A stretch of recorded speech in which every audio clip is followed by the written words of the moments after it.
नमस्कार, मैं डॉक्टर शुकाराम सहायक आचार्य इतिहास, राजकीय डूंगर महाविद्यालय बीकानेर। अपने इस वीडियो का टॉपिक है फ्रांस की क्रांति के परिणाम। जैसा कि हमने पिछले वीडियो में फ्रांस की क्रांति के कारणों की बात की और इस टॉपिक में हम इसके परिणामों की बात करते हैं या उसके प्रभावों की हम बात करेंगे। तो फ्रांस की क्रांति यूरोप के इतिहास में ही नहीं बल्कि संपूर्ण विश्व के इतिहास में अत्यंत महत्वपूर्ण और गौरवपूर्ण स्थान रखती है। इसने सही अर्थों में मध्ययुगीन व्यवस्था, जिसको सामंती व्यवस्था कहते हैं, को समाप्त करके एक नए युग का प्रारंभ किया। ये क्रांति विचारों तथा अस्त्र शस्त्रों दोनों में समान रूप से लड़ी गई। पहले फ्रांस में, तत्पश्चात समस्त यूरोप में निरंकुश और सामंती व्यवस्था को उखाड़ फेंका। इनकी जगह प्रजातांत्रिक मूल्यों, सामाजिक आर्थिक समानता, स्वतंत्रता और राष्ट्रवाद की बयार बहा दी। इसलिए रेमसे मेयर ने फ्रांस की राज्य क्रांति को विश्व क्रांति की संज्ञा दी। फ्रांस की क्रांति के प्रभावों और परिणामों की हम बात करते हैं तो पहला प्रभाव था सामंती व्यवस्था का पूर्णतः अंत करने का श्रेय इसी क्रांति को है। समस्त विशेषाधिकार, उससे संबंधित कर एवं प्रथाओं का पहले फ्रांस में अंत किया और कालांतर में इसके प्रभाव से फ्रांस के बाहर भी ये व्यवस्था समाप्त होना निश्चित हो गई। नेक्स्ट था राष्ट्रीयता का उदय एवं विकास। फ्रांस की क्रांति की महान देन है। क्रांति को कुचलने के लिए जब फ्रांस पर आक्रमण हुआ तो फ्रांस के देशभक्तों ने मर्साइज का राष्ट्रीय गीत गाते हुए देश की शत्रुओं से रक्षा की। इस राष्ट्रीय भावना ने ही फ्रांस की सेना को अविजित बना दिया था। ये राष्ट्र भावना यूरोप और विश्व में फैली और अंत में इसी भावना ने नेपोलियन को भी पराजित किया था।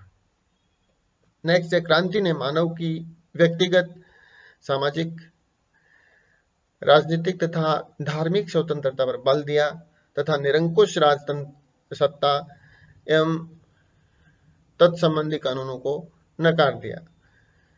नेक्स्ट प्रभाव है लोकप्रिय संप्रभुता की स्थापना को राजा के देवी अधिकारों की जगह प्रतिष्ठित करके लोकतांत्रिक भावना को आगे बढ़ाया।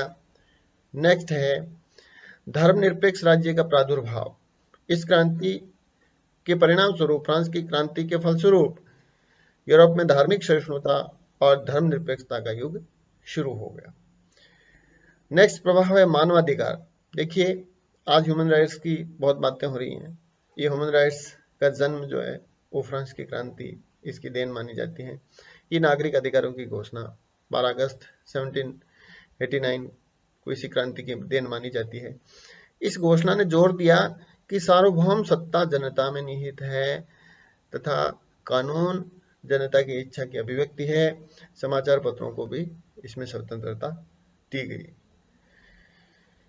नेक्स्ट प्रभाव है सामाजिक परिवर्तन। हम देखते हैं कि फ्रांस की क्रांति एक सामाजिक क्रांति थी। इसने विशेषाधिकारों को समाप्त करके सामाजिक समानता की स्थापना की।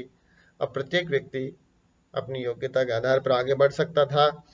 स्त्रियों को भी क्रांति ने व्यापक अधिकार दिए। व्यापार संबंधी बाधाओं को हटाने, उचित एवं समान कर प्रणाली लगने तथा एक नवीन नापतोल प्रणाली के प्रचलन से व्यापारिक और वाणिज्यिक दोनों चीजों को बहुत बढ़ावा मिला। इससे मध्यम वर्ग का विकास हुआ। अगला है शिक्षा संबंधी व्यापक सुधार हुए। चर्च की जगह सरकार ने सार्वजनिक शिक्षा की व्यवस्था को संभाल लिया। नेक्स्ट है समाजवाद का प्रारंभ भी बीज रूप में फ्रांस की क्रांति से ही माना जाता है। जैकोबिन दल ने निर्धनों की हिमायत करके इसी भावना का परिचय दिया। कुछ अन्य परिणामों की हम बात करते हैं कि फ्रांस की क्रांति के परिणाम स्वरूप यूरोप 2 दशकों से भी अधिक समय तक अशांत और युद्धरत रहा। जनता का राजनीति में सक्रिय रूप से भाग लेना भी फ्रांस की क्रांति की ही देन माना जाता है। इस प्रकार हम कह सकते हैं कि इस क्रांति का समस्त विश्व पर व्यापक प्रभाव पड़ा। स्वेन ने इसे आधुनिक इतिहास का प्रारंभिक बिंदु माना। इतिहासकार मेरिट के अनुसार यदि अमेरिका की क्रांति ने स्वतंत्रता का बीजारोपण किया तो फ्रांस की राज्य क्रांति ने उस बीज को अंकुरित किया। जवाहरलाल नेहरू का मत है कि फ्रांस की राज्य क्रांति तो समाप्त हो गई, परंतु जनतांत्रिक विचार संपूर्ण यूरोप में फैल गए और उसके साथ ही मानवाधिकारों के घोषणा पत्र द्वारा प्रतिपादित समस्त सिद्धांतों का प्रचार और प्रसार हुआ। तो इस प्रकार हम देखते हैं कि फ्रांस में घटित ये क्रांति ने केवल फ्रांस में ही अपने प्रभाव और परिणाम दिए, बल्कि इसके प्रभाव और परिणाम वैश्विक या विश्वव्यापी रहे, जो आगे चल करके विभिन्न देशों में फैले और फले फूले। Thank you.